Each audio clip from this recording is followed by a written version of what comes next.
What are your favorite characters in TV or film that are clearly autistic coded, even though the writers had no idea they were writing an autistic character? Starting off at number 3 for me, I have the entire Brown family from the Paddington movies. My guy Jonathan is very clearly autistic. They were probably writing him as an autistic character, to be honest, because he's a young white boy who loves steam engines. Like, come on.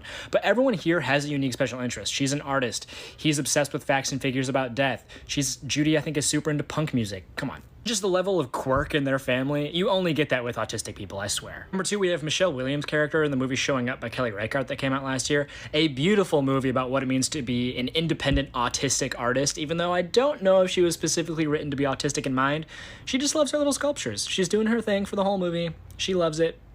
Autistic. Number 1, my favorite character of all time, and it's not even close, Mont from The Last Black Man in San Francisco. This homie put on a one-man show of everyone in his community by mimicking their social cues and facial expressions and the way they walk and talk to himself in the mirror every day until he nailed it, and then he put on a one-man show of everyone in his community for everyone in his community. Is that not the most autistic thing you've ever heard in your life? Internet and communication is finally back in Gaza. Thank God. All the people that we have been following to get updated in this whole genocide, they're finally back posting, and it's getting even more horrific and horrific. So I'm going to show you guys all the creators that I follow to get updated, and you guys please follow them. And it's so sad to literally have to wake up every day to make sure that these press people and these journalists are still alive with us. You know what I mean? Because it's so scary. Because we can wake up tomorrow and not see them ever post again. That's so scary. And these are young journalists. Let me show you guys. This is Bisan. Her name is Wizard _ Bisan1. And honestly, it's always refreshing to see her posts, seeing her alive, and she always starts her videos still alive. Hi everyone, I'm still alive. Can you imagine saying that every time you come on the internet so that people know that you're still alive, and it's so, I cannot imagine what these people are going through right now. Let me show you the username so that you guys can follow them. That's her username down here there. Follow her on Instagram. Get updated on what's going on. She updates everyone every single day on what's going on in Gaza, basically. This is also Palestia. She also updates. She's the one that has been writing in her diaries. Please follow her on Instagram. These people need to be heard, need to be seen. I also follow Motaz. He's also on Instagram. You can also follow Al Jazeera's page on Instagram. You can also follow I on Palestine. These are all great people just doing amazing work to expose what Israel is doing to Palestinians. I think I speak for all neurodivergent people when I say, why did we get rid of the show How It's Made? Why did we get rid of it? I want to know how it's made. I want to know how lamps are made and light bulbs are made. And I want to know how mirrors are made and carpets and blankets and also sheds. I want to know how it's made, but I don't want to actually know. I just want to watch how it's made on How It's Made. And the fact that we got rid of that, frankly, I think is an intrusion on our rights. Yep, I'm standing by that. Bring back How It's Made. You're in a war, and yet you're making TikToks about being in war. I just saw 2 soldiers do a get dressed with me while dancing, making a TikTok, but apparently they're suffering. They're doing TikTok trends and TikTok dances and put a finger down crap edition. I saw a tweet that said that the Palestinian soldiers, we don't even know how their uniforms look like. And you want to sit there with that extra $5K in your bank account talking about how you guys were never in the wrong. On a side note, because I feel like I've been way too angry recently, our du'as are being answered. Our prayers are being answered. If you go see what's happening in Palestine right now, alhamdulillah, so keep praying and keep making dua and keep donating. So last month, Portland City Council approved a tax break zone for businesses that are willing to run their businesses in the central portion of downtown. The city of Portland desperately needs revenue, so you might be asking, why would city council members do something to cut taxes on big businesses when we desperately need that funding? Well, the answer is that a narrative that downtown Portland is falling apart and that no businesses want to operate here is suitable to the big businesses that want those tax breaks. And now they have seen that by perpetuating this narrative, they're going to get a massive tax break. And here we are about a month later with a new study that shows that downtown Portland is actually far more active than previous studies had shown. If you're anything like me and you walk around a lot, I take public transit, I visit downtown often, you probably noticed, especially this past summer and even now that it's cold and rainy, that downtown is pretty busy. A lot of people are walking around with their families, people are going out on dates, people are just doing activities downtown. But by creating a scarcity narrative that no businesses want to operate here because it's so dangerous, businesses have successfully garnered a huge tax break for themselves. It's regular people that don't own huge businesses that are going to see that loss of revenue in the taxes that support all of our infrastructure. And that's why I think it's so important that media be very careful about what kinds of stories they're playing and regurgitating, because a lot of the stories that I see playing out in media are being influenced by big businesses, not necessarily by studies that show what's actually going on in Portland. Yeah, I was not prepared for the emotional responsibility of having and raising a child. And instead of taking responsibility for that, I'm gonna make it your fault and make you feel like a burden just for existing. As my child, I view you as an extension of myself, so I need you to be performing and behaving and dressing a certain way. But I also view you as competition, so I can't let you feel good about achieving the things that I expect you to achieve. I want my daughters to be pretty so I can show them off to people and brag about the way they look and dress them up like little dolls. But I also need them to have very low self-esteem so that I continue to have control over them and I can make them feel bad about being prettier than me. You know, honestly, what you did has nothing to do with how angry I am right now and how I'm about to treat you. I would have found something that you did wrong because I need someone to project onto. I never learned how to emotionally regulate, so I'm just gonna use you as a therapist.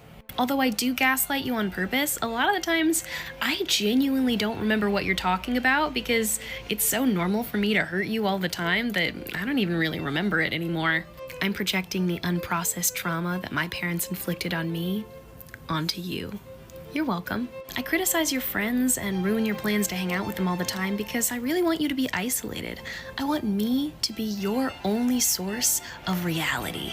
I want you to behave like a little adult because I need you to be extremely well behaved and not bother me, but I also am going to constantly compare you to yourself as an infant because, well, I just liked it better when you were too small to have your own opinions. I'm gonna be honest, most of my insults are either projection or just specifically designed to hurt you whether or not I think they're actually true.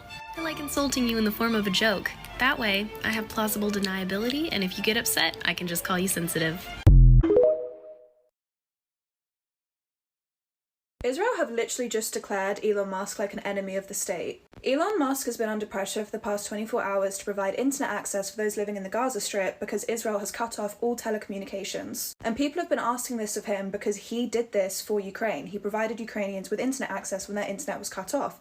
Because most people, including, like right-wing tech people, believe that internet access is a human right. It's the same as water, it's the same as fuel, it's the same as food. You get the gist here. Israel are cutting off all rights. Anyway, he came forward and he didn't even say all Palestinians, okay? He didn't even say for all Palestinians. He said for internationally recognized aid organizations, he would provide them with internet access. Israeli communications minister says the country will use all available means to prevent Elon Musk from providing internet access to relief groups. They have since come out and said that Israel are cutting all ties with him completely. And it begs the question, if someone is providing internet access to humanitarian aid groups and you declare that a bad thing, what does that say about you? Why there is a mural of a cat playing with a ball of yarn in Gaza, Palestine.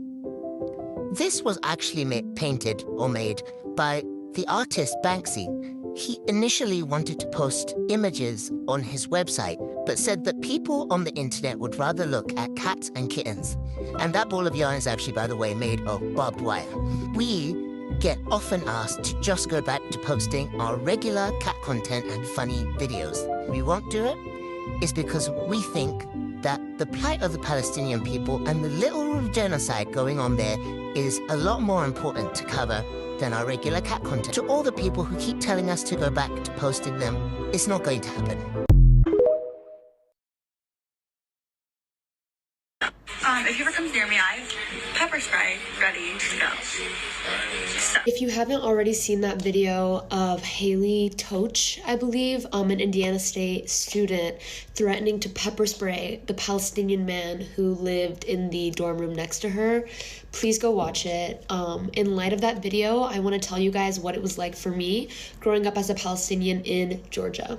Before I begin, I want to say growing up as a Palestinian in America is nothing compared to growing up a Palestinian in Palestine, but I think sharing my story will shed light on how crazy the brainwashing in America is towards Palestinian people. The first time I found out that being a Palestinian was a bad thing, I was in 7th grade and my teacher, Ms. Westerfeld, assigned a class assignment to do a project on the country that you are from. I obviously chose Palestine, and while she was reviewing everyone's project, she looked at mine and she goes, "You can't do this. It's not a country." And I was like, "This is a country. This is where my mother was born." She pulled open the map and she says, "Point at that country." And I pointed to where it is, but she said, "No, it's not on the map. You can't do it." At the time, I didn't understand what she was saying, because this is clearly a country. I've been there many times. Like, I know this place. So I did my project on Lebanon, and I just kept going. In high school, I made a very good friend named Aiden, who happened to be Jewish, and I had never really been exposed to Jewish people before, because where I went to high school and middle school, there weren't many Jewish people. So Aiden and I were great friends. We got along well, and one day we were at a sushi restaurant, and she was telling me about her birthright trip. Not sure if it was a birthright, but her and her entire class had gone to Israel together as a group when she was in middle school. And she was telling me about the trip and how it was, and I just started to share how it was being a Palestinian. And so I asked her, I was like, "Well, where are your grandparents from?" And she said Poland. And I was like, "Do you want to know where my grandparents are from?" And I said Ramallah. So it's clear that these people know that ancestrally they don't come from this land. And honestly, it was a very nice dinner. We were just talking. It was very civil. A few months later, Aiden's best friend, who was also Jewish and who also went on that trip, messaged me to let me know that I, for our sharing my Palestinian experience, made Aiden extremely, extremely uncomfortable. And to the point where she wasn't comfortable being my friend because I showed her a different perspective.